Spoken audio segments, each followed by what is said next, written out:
ماشي مليون ماشي مليون، ما نشوفوا حقره يعني حقره ضد اللاعبين الجزائريين، ضد الرياضيين الجزائريين في الكونفدراليه الافريقيه. بنظن باللي اللوبي المسيطر على الكونفدراليه الافريقيه هو اللوبي الصهيوني اللي ضد القضيه الفلسطينيه. الأفارقة هم هكذا منذ الأزل ولن يتغيروا، عقدتهم تبقى الجزائر. الاتحاد الإفريقي يتحكم فيه شخص واحد وهو قريب منا من هنا، يقع الجهة الشرقية فقط للجزائر، هو من يتحكم في الاتحاد الإفريقي. لما تحرم رياض محرز من التواجد في هذه القائمة وتحرم اتحاد العاصمة من التواجد في هذه القائمة، فأنت بكل تأكيد ستعمل على حرمان المنتخب الوطني الجزائري من الوصول إلى مراحل متقدمة في كأس أفريقيا المقبلة. وتذكر كلامي جيدا محمد. متفقون بأنه ياسين بونو كان أفضل منه في ياسين بونو كان نور الدين المرابط. نعم نور الدين المرابط أيضا. دوري أبطال أوروبا بالدوري الإنجليزي وبكأس الرابطة الإنجليزية، ولم يخسر ولا مباراة مع المنتخب الجزائري طيلة عام كامل. هذا النجم الكبير وجد نفسه خارج قائمة ترشيحات الكاف لجائزة أفضل لاعب إفريقي هذا الموسم. الجائزة الأولية كان يتواجد بها رياض محرز، ولكن القائمة النهائية التي ضمت 3 أسماء عرفت استبعاد رياض محرز في مفاجأة كبيرة ومدوية لم يكن ينتظرها أحد. قائمة الكاف يا أمين ضمت 3 لاعبين، أولهم المصري محمد صلاح، والنيجيري فيكتور أوسيمين، والمغربي أشرف حكيمي. أمين، يبدو أن مسلسل اختطاف الكاف من طرف عصابة معينة ما زال متواصلا. فضائح الكاف تتوالى يوما بعد يوم. الجميع تفاجأ باستبعاد واحد من أبرز المرشحين للفوز بجائزة أفضل لاعب إفريقي لسنة 2023. أولا لا أسميها جوائز الكاف وإنما مهازل الكاف، فهذا الأمر لا يرقى أبدا لأن يكون جوائز تعبر عن قارة بحجم القارة الإفريقية. ثانيا، حين تشاهد أو حين تستعرض أرقام رياض محرز وألقاب رياض محرز، 19 هدف، 12 تمريرة حاسمة، ثلاثية مع ناديه مانشستر سيتي، دوري أبطال أوروبا، الدوري الإنجليزي، وكأس الاتحاد الإنجليزي، ثم تدرك لوهلة أنه غير موجود في قائمة الترشيحات. فما الذي ستعتقده بطريقة أوتوماتيكية؟ ستعتقد أو تظن أن محرز ينافس يوهان كريف وبولي ومارادونا حتى لا يكون موجودا في هذه القائمة. كيف يفكر القائمون على الاتحادية الإفريقية؟ هذا عداء أعتبره مجاهرة بالعداء لكرة القدم الجزائرية وللجزائر ككل. من غير المعقول أن لا يتواجد رياض محرز في قائمة المرشحين، وهو أبرز مرشح للتتويج باللقب.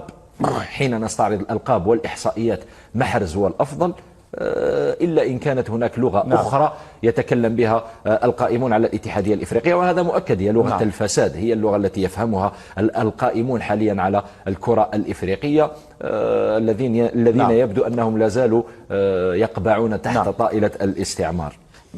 ميدو، يعني حتى لو كنت تعادي الجزائر، حتى لو كنت تعادي رياض محرز، حتى لو كنت تعادي الشعب الجزائري، لو كانت يعني في وجهك ذرة حياء لما استطعت أن تبعد محرز هكذا من القائمة النهائية. يعني أبرز مرشح بالإحصائيات، بالألقاب، بالأداء، بكل شيء، يعني تنتزعه من هذه القائمة التي ضمت رياضيين مع احترامنا لهم لم يفعلوا أي شيء الموسم الماضي.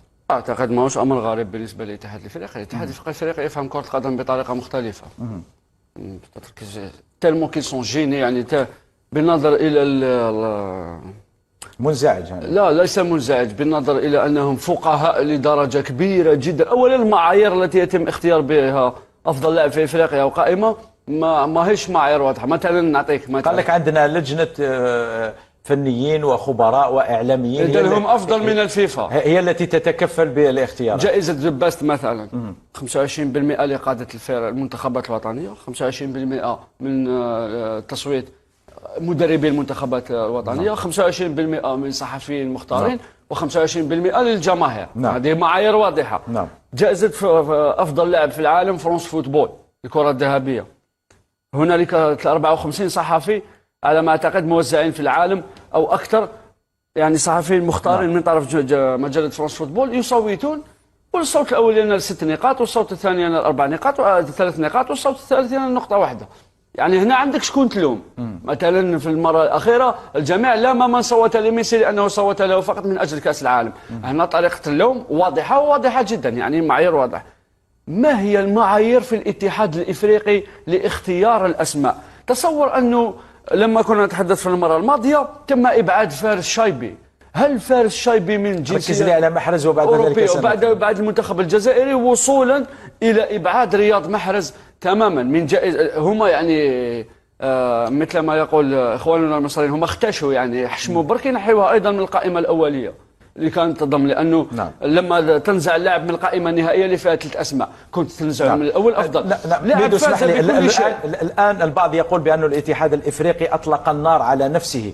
الاتحاد الافريقي الكاف صار مؤسسه يسخر منها الجميع عبر مواقع التواصل الاجتماعي وعبر الصحف وعبر البرامج التلفزيونيه. يعني اسم رياض محرز امس كان الاكثر تداولا، كان ترند في على موقع تويتر. يعني لماذا كل هذا العداء ضد رياض محرز؟ ليس ضد رياض محرز، وإنما الاتحاد الإفريقي هو اتحاد فاسد، وقلتها في الكثير من المرات. قضية رياض محرز ليست قضية الفاسد، ليست قضية، ليس هؤلاء لا يستحون. نعم. لأنه عندنا مثل يقول لك إن لم تستحي فافعل ما شئت. هؤلاء لا يستحون، لذلك يفعلون ما يشاءون. نعم.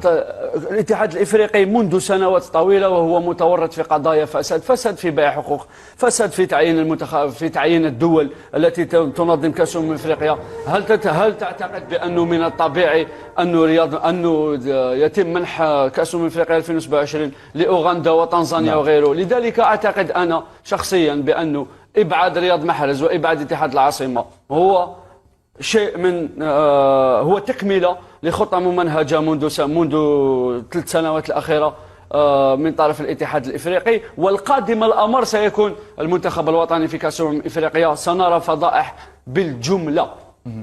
هل استبعاد رياض محرز من القائمة النهائية لجوائز الكاف ربما يكون له علاقة بانسحاب الجزائر مؤخرا من تنظيم أي منافسات إفريقية في السنوات القادمة، وخروج رئيس الاتحاد الجزائري الجديد ليقول بأنه ليس من أولوياتنا الآن أن ننظم منافسات إفريقية، وإنما الأولوية لإصلاح البيت من الداخل؟ محمد، بما أن كرة القدم بحر من المعرفة ومن المناصر البسيط إلى التقني البحت، لو تسمح لي أن أنزع سترة التقني البحت وأن أرتدي سترة المناصر البسيط. أرى أنه عدم إدراج رياض محرز هو إحباط لمعنوياته. ونعي جيدا أن رياض محرز يعتبر قائد المنتخب الوطني، هذه من جهة، ولما تحبط معنويات القائد والقائد التقني أيضا لأنه رياض محرز لاعب في السيتي متوج بثلاثية، الآن شيئا فشيئا رويدا يسترجع مستواه المعهود. لنا كأس إفريقيا، نريد ضرب استقرار المنتخب الوطني الجزائري. تكلمنا في كل مرة عن المفاجآت الغير سارة التي ممكن أن نلتقي في نصف الطريق معها، ولكن الآن دخلنا في مرحلة أخرى وهي مرحلة الشك والاستغراب. محمد، هذا ما فيما يخص انسحاب الجزائر. ممكن الآن نحن على علم ما ينتظرنا في كأس إفريقيا المقبلة، وجمال بالماضي أيضا على علم وأشباله بهذا الشيء. نعم، شكرا جزيلا لك أمين من القاهرة. إذن ميدو، سمعت لما قاله أحمد الهواري، قال لك ترشيح صلاح منطقي ومنطقي جدا بحكم القيمة الثابتة لمحمد صلاح، والذي أدى موسما مقبولا للغاية مع ليفربول. لا، أولا أنا على كل حال هذا يبقى رأيه لكل شخص، خاصة الصحفي نحترمه، لكل واحد منا رأيه الشخصي. لكن أنا رأيي مخالف لما قاله، خاصة في نقطة محمد صلاح. اللاعب لم يحقق لا لقب الدوري الإنجليزي ولا يعني من الجانب الشخصي لا هداف الدوري الإنجليزي ولا أي لقب فردي آخر، ما عدا جائزة أفضل لاعب في العام بتصويت الأنصار. يعني أي واحد بإمكانه أن يصوت، كلنا نصوت. اليوم لو كان مازال محرز نروح نصوتوا احنا ليزالجيريان أيضا. من اجل تتويج محرز بجائزه افضل لاعب في العام، في وقت انه هالاند الموسم الماضي مشى فوق الدوري الانجليزي باحصائياته رفقه كل لاعبي مانشستر سيتي. لكن انك تنزع فيكتور اوسيمين وتحط صالح، لا، فيكتور اوسيمين احق. لو كان جات يعني نحينا كاس العالم من الحسابات، حكيمي لا يترشح، هذا اولا. ومحمد صلاح ترشيحه اعتقد بالنسبه لي مع احترامات اللاعب، انا اتحدث عن الموسم 2022 2023، اللاعب لا يستحق ان يرشح للجائزه لانه لم يفعل اي شيء لا فرديا ولا جماعيا بصفر. لا، حتى ليفربول لم يتاهل لدوري ابطال اوروبا، لا، الموسم هذا يلعب الأوروبا ليج. أوسيمين هداف الدوري الإيطالي، وقدم موسم رائع جدا مع نابولي، هو بطل الدوري الإيطالي. من جانب آخر أشرف حكيمي، تقول لي يتم وضعه في قائمة أفضل 3 لاعبين بسبب تتويجه بلقب الدوري الفرنسي مع باريس سان جيرمان، ممكن نقول لك أوكي. لكن كأس العالم هذه ما نوليوش لو ميم بروبليم اللي كان في الكره الذهبيه، تحسب كاس العالم ام لا. الاتحاد، لذلك قلت لك قبل قليل بانه الاتحاد يخدم في الفلو، يخدموا في